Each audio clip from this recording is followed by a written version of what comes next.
Good morning from the north. Wow, eh? This tank's absolutely gorgeous.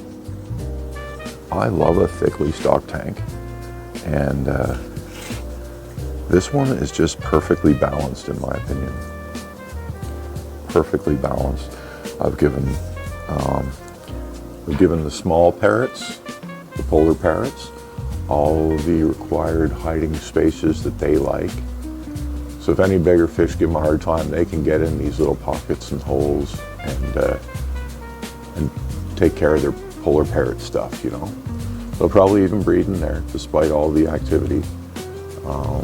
And I just tried to put enough fake plants and foliage and make it all accommodating for them.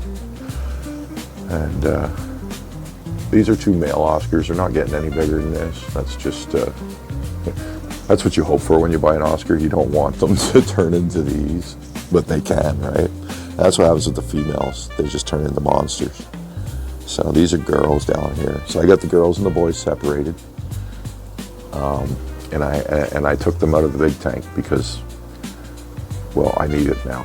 I'm expanding. I actually needed it a month ago, but I felt bad for the Oscars, to be honest. But upstairs, I was up over 20 discus currently, and it's a 90-gallon tank with other tanks plugged into it to make it a 220-gallon system, but the main tank was 90 gallons and over 20 discus, right?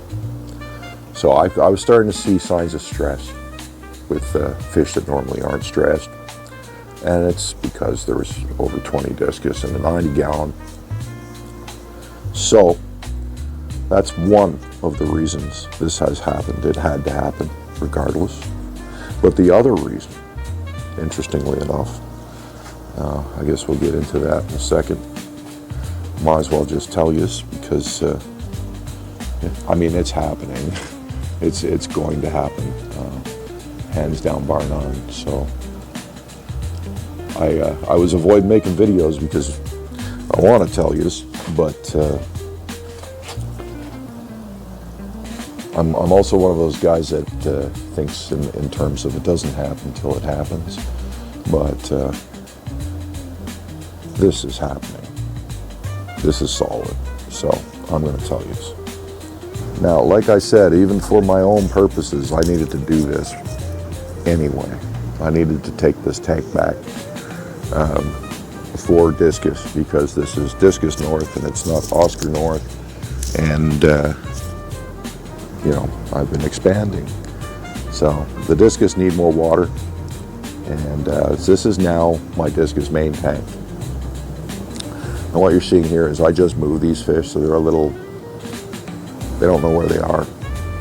They've been here 5 minutes. These are all my non-mated fish. They don't have a boyfriend or a girlfriend. They haven't paired off with anybody. So all my adult non-mated fish are now down here. And these stankers in particular were showing bars a lot more than they normally do. And that all started happening after I put all the babies in. So it was a crowding issue. It wasn't going to kill my fish, and it wasn't even slowing down the growth of my new babies at all, amazingly. But discus long term, you start seeing even the slightest sign of stress, you need to do something about it. So this is what I'm doing. So now all my non-mated adults are down here. And yes, I have more fish coming. I do have more fish coming. Ironically, and this is unrelated, but the other day, so you know, I was getting trolled in the comments by another fish tuber, and he was just trying to say everything hurtful he can. So I don't put any weight into what he says anyway. But one thing he did say is that nobody takes me seriously. That's what he said. He said nobody on FishTube or watches these fish videos takes me Seriously. So, I guess that may be true. It could be true. I don't think it is. Because almost the very next day, I think it was the next day or maybe the day after, I got a phone call. I got contacted by, well, let's just call him one of my nation's Elon Musk type guys, you know what I mean? Like, we're not talking small businessman, we're talking a guy who knows how to make the right decision over and over and over until he turned himself into a titan. And industrial level stuff here, CEO kind of guy. And he takes me seriously. And this is, you know, when you think about the sort of decisions someone like that makes on a daily basis, they know how to read people like no other. And he's taken me so seriously that, well, I guess in a roundabout way, he decided Discus North needs a boost. So you're going to see the highest dollar batch of discus arriving here in the near future.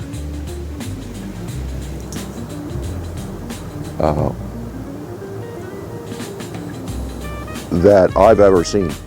Some of these fish, like they've got these fancy frill designs on them. I didn't even know that existed. That's super high end on the discus scale.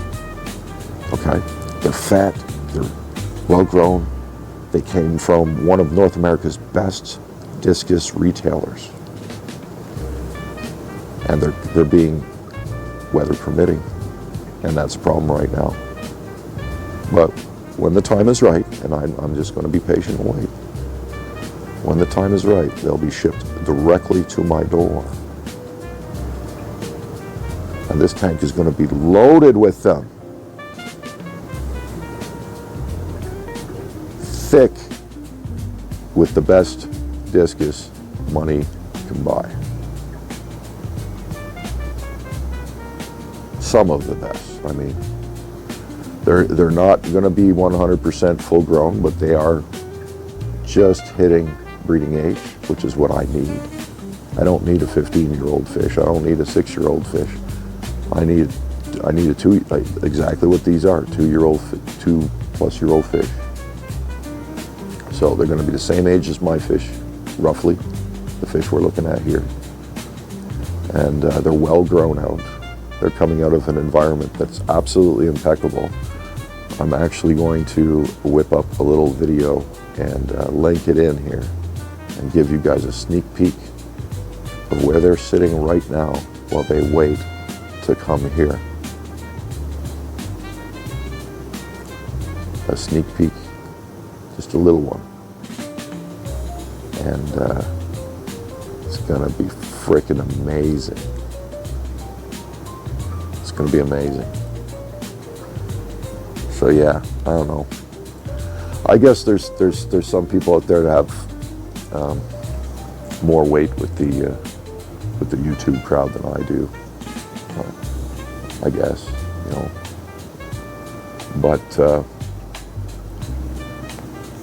you know, if someone with tens of thousands of subs takes you seriously, and that makes you feel like a big man, cool. But very shortly, you're going to see how seriously people take me. And then you got to look at, it's kind of like Elon Musk taking you seriously. Okay? So you can keep your YouTuber guy. I prefer my Elon Musk.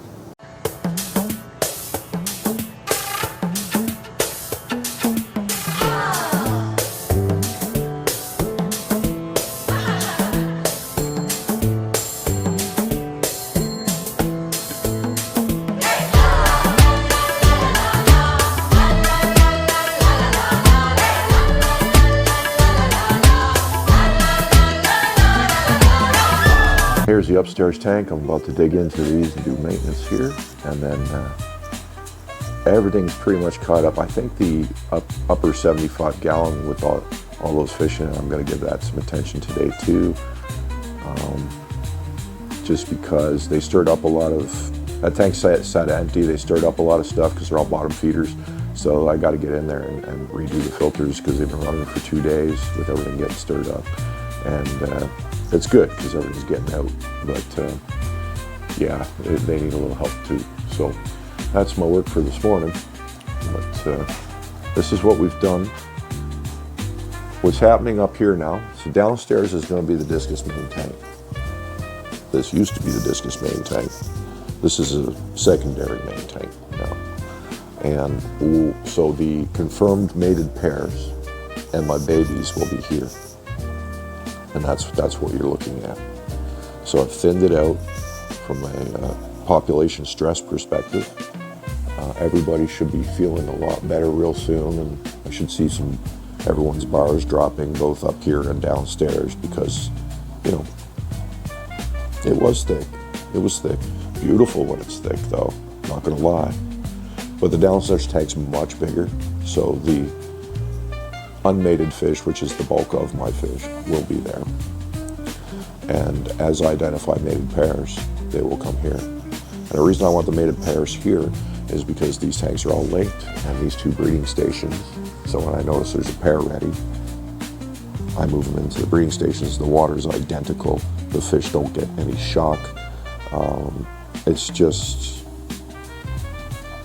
not something anyone else does, but it's what I think is a good idea, and that's why I built this system here. I will emulate this downstairs, more breeding stations attached to the big tank downstairs, and yeah, that's the future of the setup. Just so you know, and that's what we're going to do with it. That's what we're going to do with it. So, thank you, sir, my anonymous follower, subscriber, and fellow discus keeper, who decided to basically,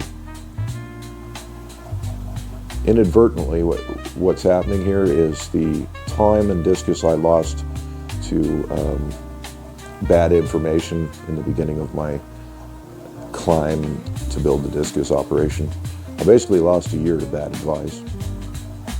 I've just recouped that year. Once those fish arrive and I acclimate them properly and everything's fine, I haven't only just recouped that year, but the quality of my stock just went through the roof. And quality is, and numbers, it's a numbers game. You got to have, to get those few pairs that are going to rear babies properly, you got to have a lot of fish before you get that. It's very expensive. You wonder why these fish cost money?